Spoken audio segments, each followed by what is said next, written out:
नाजरीन, भारत अक़वाम मुत्तहिदा की security council का गैर मुस्तकिल रुकन जो है वो मुंतखब हो गया।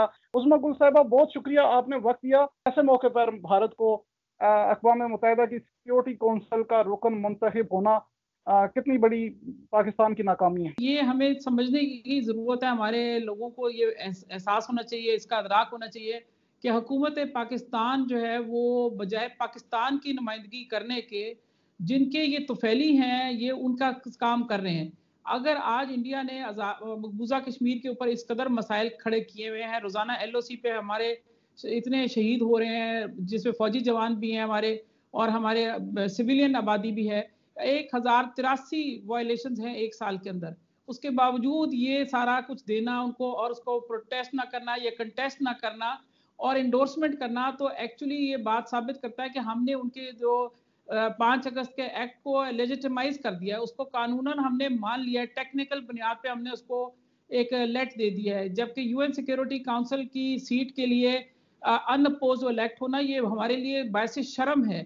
और हमें इससे ये भी समझना चाहिए कि दुनिया अक़वाम आलम इस वक्त देखें कैसे है कि 184 वोट देके उसको जिताया है 193 में से, और इतनी एब्सेंट तो लोग हो ही जाते हैं बीच में और या एब्सटेन करते हैं। मगर इस सारी सूरत हाल के अंदर हमारी सफारती नाकामी नहीं हो सकती, क्योंकि अगर हमने सफारत कोई जारी की होती तो नाकामी होती है। हम तो पहले ही हाथ पैर छोड़ के बैठे हुए थे, और हमने ना सिर्फ ये कि इनकी सीट को पहले एंडोर्स किया, मगर अब इस वक्त भारत अनकंटेस्टेड इलेक्ट हुआ है। ये वाकई बहुत बड़ी तकलीफ दे बात है। कश्मीरियों का खून रायगा जा रहा है इस तरीके से कि, और पाकिस्तान को बहुत सख्त नुकसान है कि जो आज कश्मीर के लिए स्टैंड नहीं ले रहा वो असल में पाकिस्तान को नुकसान कर रहा है। और अच्छा, मुझे एक नहीं चीज समझ आ ये है रही कि जी। वज़ीर आज़म साहब जब अक़वाम मुत्तहिदा गए, अमेरिका गए, मलिया लोधी, उस वक्त से इंडियंस भी ये रिक्वेस्ट कर रहे थे, भारत की तरफ से ये रिक्वेस्ट थी कि उनके मुखालफत ना की जाए। पाकिस्तान अगर चाहता तो कोई रीजन में से अफगानिस्तान कोई भी छोटा मुल्क खड़ा कर सकता था, भारत की मुखालफत हो सकती थी, इतने वोट उसको नहीं मिल सकते थे। ये बिल्कुल ही मैदान हमने छोड़ दिया। क्या कर दिया हमने कश्मीरियों के साथ, क्या कर दिया? ये कश्मीरियों के साथ नहीं हमने किया, हमने तो अपने साथ किया, क्योंकि आज कश्मीर में जो मकबूजा कश्मीर में जो कुछ हो रहा है वो तो हमारी बका की जंग लड़े हैं, वो पाकिस्तान की जंग लड़े हैं, और वो हमारा फर्स्ट लाइन ऑफ डिफेंस है। तो इसलिए आज ये कोई भी नहीं कह सकता कि कश्मीरियों के साथ हमने ज्यादती की, हमने तो पाकिस्तानियों के साथ ज्यादती कर डाली है। और ये जग अगर वो इंडिया ये कह रहा था तो दफा 370 अगर आज देखा जाए उसके तनाजर में, तो ये लगता है कि ये सारी अमेरिका की आशीर्वाद से, चूंकि मैं हमेशा ये कहती रही हूँ कि उन्हीं की वजह से हुआ है, मगर इसमें हमारी हुकूमत का भी टैसिट अप्रूवल मौजूद था, नजर आ रहा है, और बहुत सख्त हमारे साथ धोखा हुआ है, हमारे साथ विश्वासघात किया गया है। बेशक हिंदी का लफ्ज है मगर बात इस वक्त वही सही आ रही है। हमारी पीठ में छुरा घोंपा गया है कि हमें सज्जा, पंजाबी में जिसको कहते हैं सज्जा दिखा के खब्बा मारा है, कि हमें तो कहा गया कि आप हमारे लिए वकालत करेंगे। आप वो कश्मीर की वकालत नहीं थी, वो पाकिस्तान की वकालत थी। आज कोई सिफारतकारी ही नहीं हुई, एक वोट भी खिलाफ नहीं है, इसका मतलब है पाकिस्तान का वोट भी साथ था। अगर वो अपोज तो कर सकते थे, हम कंटेस्ट करते, हमें सीट के लिए लड़ना पड़ता। ये जैसे कौन सी एक चीज है कि पाकिस्तान ने अगर अपोज मतलब अगर वोट भारत को पाकिस्तान ने नहीं दिया तो अपोज तो कर सकता था पाकिस्तान, जी और इस बिल्कुल सारे अमल में उसका वोट तो पाकिस्तान का बढ़ सकता।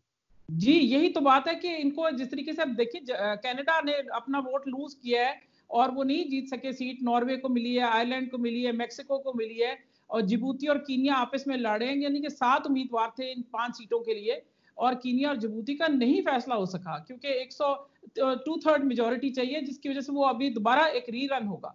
तो अगर कीनिया और जिबूती आपस में कर सकते थे तो हम अगर नहीं भी करते तो हम इनके वोट तोड़ लेते, इनके खिलाफ आने चाहिए थे वोट, और हम इसके किसी बंदे को खुद ना खड़े होते तो किसी और को इनके मुकाबले में खड़ा कर सकते थे शाह महमूद और कुरैशी कुछ कर साहब सकते थे। जी, शाह महमूद कुरैशी साहब ये कहते हैं कि बहुत बड़ा आसमान नहीं गिर जाएगा। और फिर वो आपने माजी में भी देखा कि जब ये मामला सारा हुआ इसमें ह्यूमन राइट कमीशन में, वहां पे भी पाकिस्तान हमायत उस तरह से नहीं कर सका। तो कुछ लोग कह रहे थे कि शाह महमूद साहब जो है वो कुरैशी साहब की बहुत बड़ी नाकामियां, इनको हटा देना चाहिए। अब तो अक़वाम मुत्तहिदा की सिक्योरिटी काउंसिल तक भारत को पहुंचा दिया, और ऐसे वक्त में पहुंचा दिया कि जब, तो अभी भी वो कहते हैं कि आसमान नहीं गिर जाएगा। देखिए शाह महमूद कुरैशी साहब की तो अगर देखा जाए तो हकीकतन एक कोई खास पोजीशन है ही नहीं, क्योंकि वो एक वजीर खारजा हैं, मगर असल हकीकत ये है और समझने की जरूरत है कि हुक्मरान हमारा कौन है। इमरान खान साहब और पार्लियामेंट वो हमारी जो है इस वक्त पॉलिसी मेकिंग अदारा है, और या जो कश्मीर के हवाले से जो या पाकिस्तान के हवाले से जो भी फैसला करती है उनके थ्रू होना चाहिए। अब शान महमूद कुरैशी साहब तो गोंगलों में से मिट्टी झाड़ रहे हैं, जो बार बार ये कह रहे हैं कि आसमान नहीं टूट के गिरेगा। और क्या आसमान गिरता है? आसमान क्या सचमुच हमारे सर पे गिरेगा? तभी हमें समझ आएगी। ये इससे ज्यादा बड़ा हमने क्या किया? आपने हमारे साथ वारदात की है। आप देखिए कि हुआ क्या है हमारे साथ, कि किसी ने अपोज ही नहीं किया, हमने इंडोर्समेंट दी है।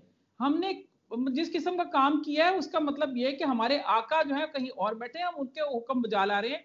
और अब जो हमें दिखाते रहे, हमेशा कहते रहे कि कश्मीर के लिए जान देंगे, खून का कतरा बहा देंगे, आखिरी बंदा डाल देंगे, सांस का आखिरी कतरा छोड़, सांस आखिरी सांस तक लड़ेंगे। वो कहाँ गई है?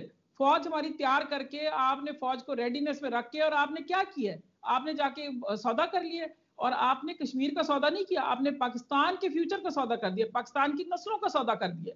और आपने श्री मजारी ने शदीद तनकीद की है अपने वजीर खारजा पे, और उनका ये कहना है, जो वजीर इंसानी हकूक है, उनका कहना है कि भारत को जो गैर कानूनी जो उसके इकदाम है लाइन ऑफ कंट्रोल पे मकबूजा कश्मीर में चीन के साथ, भारत मकबूजा कश्मीर में जो आर्टिकल 370 का खात्मा है, ये सारे जो है वो उसको जवाब फराम हो जाएगा अभी इस वक्त, अगर वो सिक्योरिटी काउंसिल का रुकन बन गया तो। देखिए सबसे बड़ी बात है, बन गया, देखिए अनअपोज हो गया, अब 2 साल के लिए वो रहेगा। ये सारा वो पीरियड है जहां वो खुल के खेल खेलेगा, जो दिल चाहेगा वो करेगा।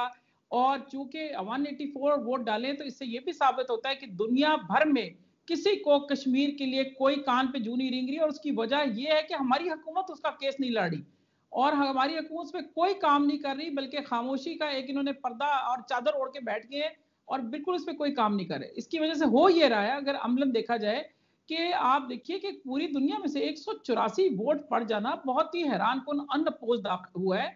पाकिस्तान ने उफ भी नहीं की, और इतना कुछ हो गया और आपने कुछ नहीं बोला। ये बहुत ज्यादती हुई हमारे साथ, हमारी कौम के साथ की है, और हमने इनको वोट डाल के लेकर आते हैं। और जमहूरियत क्या चाहिए होती है? अगर ये जमहूरियत है, तो मैं, आप यकीन करें कि इससे तो हम बगैर जमहूरियत के ठीक थे, कि हमारे साथ आज ये जुल्म कर छोड़ा कि आपने जाके वहां वोट डाल दिया और यस इंडोर्स कर दिया, और साथ कह दिया कि कौन सा आसमान टूट पड़ा है? आसमान टूट पड़ा है, आज आसमान टूट पड़ा है। आज की रात जो है हमारे पे इतनी भारी होनी है। आज हम आज साबित हुआ कि हमने अपने कश्मीरियों का पाकिस्तान के फ्यूचर का सौदा कर दिया। ये बताएं कि भारतीय मीडिया जिस तरह से अभिनंदन को वो छुड़ा के ले गए, हालांकि आमने खैर सगाली के तौर पे उस वक्त प्राइम मिनिस्टर ने वो किया, उसका इतना वाविला उन्होंने किया कि डिप्लोमेटिक पाकिस्तान प्रेशर में आ गया। ये इस अक़वाम मुत्तहिदा की सिक्योरिटी काउंसिल की सीट को तो वो तो बहुत ज्यादा वाविला करेंगे, और पाकिस्तान को तो इंटरनेशनली भी बड़ा इससे नुकसान होगा। देखिए ये सारी बातें वही है जो मैं हमेशा कहती आई हूँ, कि दुनिया में बेसिकली 2 रोल है, एक बकरी का और एक शेर का। तो अगर आप बकरी बनेंगे, तो जैसे आप देखें चाइना के आगे कैसे हिंदुस्तान बकरी बन गया है, और हम हिंदुस्तान के आगे बकरी बने तो वो शेर बना फिर रहे। बात यह है कि आज नेपाल जैसी जो कि एक तुफैली रियासत है, या भूटान जो हिंदुस्तान की तुफैली रियासतें हैं, वो भी आज पर पुर्जे निकाल रही हैं, और वो भी आंखें निकाल रही हैं। उन्होंने अपने नक्शे कर दिए और अपनी असेंबलियों से पास कर दिए। हम इतने गए गुजरे हो चुके हैं आज के, हमने वो ना सिर्फ ये गलत काम किया, बल्कि हमने उसको जस्टिफाई भी करने की कोशिश की है। ये एक इंतहाई गलत काम हुआ है, और ये सफारतकारी हुई ही नहीं है। आप सफारतकारी की नाकामी कहते हैं, मैं समझती हूँ कि आपने सफारतकारी तो हिंदुस्तान के हक में की है, और आप बहुत कामयाब तरीके से हिंदुस्तान को सीट जिता दी है, क्योंकि आपने, और इसके सबसे बड़ी बात पूछने की है कि ये सारे तो मामला होते हैं, ये लेन देन के होते हैं। जब कोई वोट मुझे डालता है, मैं उसको उसके बदले में वोट डाल देते हैं, हम एडजस्टमेंट करते हैं, क्योंकि ये कोई इलेक्शन हुकूमतों के तो होते नहीं है। मगर मुझे ये बताइए कि इसके बदले में हमें क्या मिला? ये भी एक बात सोचने की है कि पाकिस्तान की खामोशी खरीदने के बदले में उनको क्या मिला है? क्या हुकूमत को दबाव मिला है और हुकूमत में रहने की इजाजत मिल गई है, अमेरिका की आशीर्वाद मिली है, या क्या हुआ है? हमने इसके बदले में क्या इजराइल को कल हम वोट डाल देंगे? हम क्या करने जा रहे हैं? हमारा क्या तरीका कार है? कल को इजराइल को आप रिकॉग्नाइज कर देंगे और कहेंगे आसमान कौन सा टूट के सर पे गिर गया है? मतलब आप मुझे बताइए कि क्या इस तरीके से पाकिस्तान के फ्यूचर का सौदा करना चाहिए? हमारा तो मुस्तकबिल तारीख कर दिया है। 2 साल ये जो मुश्किल टाइम था, जिसमें हमने आगे अब लड़ना था अपने हक के लिए, कश्मीरियों को एक डिफिकल्ट पीरियड गुजरना था, उसमें हमने आप यूएन को में भारत को ला के सिक्योरिटी काउंसिल में हर मौके की चीज में उसको मौका दे दिया कि वो अपने फायदा उठाए इसका, और हम हाथ मलते रह जाएं। कितनी हमारे पास अब क्या कर सकता है, मतलब पाकिस्तान डिप्लोमेटिकली क्या कर सकता है? और क्योंकि लॉकडाउन की आड़ में भारत ने तो कोरोना की आड़ में तो मजीद मजालिम बढ़ा दिए हैं मकबूजा कश्मीर में। हम जो कहते थे कि लॉकडाउन हुआ है तो दुनिया को समझ आ गई है, शायद कश्मीर की समझ आ जानी चाहिए, लेकिन इससे तो उलट हो रहा है। कश्मीरी में तो मजालिम बढ़ रहे हैं और भारत अक़वाम मुत्तहिदा की सिक्योरिटी काउंसिल का भी गैर मुस्तकिल रुकन बन गया। तो क्या हम देखिए कर सकते हैं लॉकडाउन जो आगे है असल, करना चाहिए? जो हम लोग सारे लोग बात करते हैं लॉकडाउन की कि आपने 80 लाख को लॉकडाउन किया और पूरी दुनिया जो है वो खामोश रही, तो लिहाजा पूरी दुनिया ही लॉकडाउन में चलेगी, ये तो हम कह रहे हैं। मगर हमारी हुकूमत ने कहाँ इसका जाके शोर किया, कहाँ लोगों की को निशानदेही की कि देखो तुमने ये जुल्म किया और तुम खामोश रहे, तो इसलिए इस तुम्हारे साथ भी यही हो रहा है।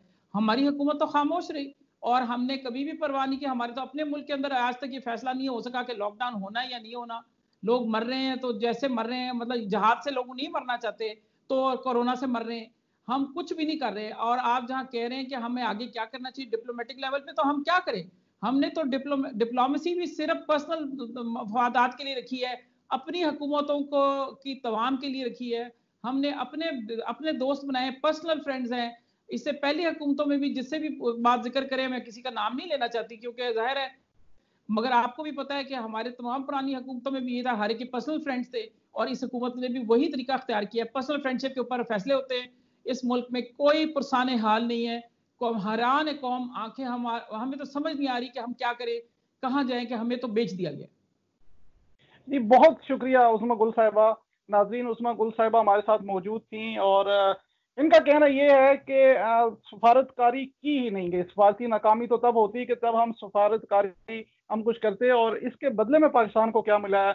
अगर अनअपोज भारत जो है वो 184 वोट लेकर अक़वाम मुत्तहिदा की सिक्योरिटी काउंसिल का मेंबर, गैर मुस्तकिल मेंबर बना है। और उस्मा गुल का यही कहना है कि यहाँ पर पर्सनल दोस्तियां उनको तरजीह दी जाती है, मुल्क और कौम और इज्जत और वकार को तरजीह नहीं दी जाती। बड़ा दुख का मुकाम है कश्मीरियों के लिए, हम सब के लिए। कश्मीरी एक आज़ादी की जंग लड़ रहे हैं, लेकिन भारत अपने तमाम तर वसाइल इस्तेमाल करते हुए उनको दबाने की भी कोशिश कर रहा है। और यहाँ पर डिप्लोमेटिकली जहाँ पर हमें भारत को रोकना चाहिए था, हम उसको नहीं रोक सके। बहुत बहुत शुक्रिया।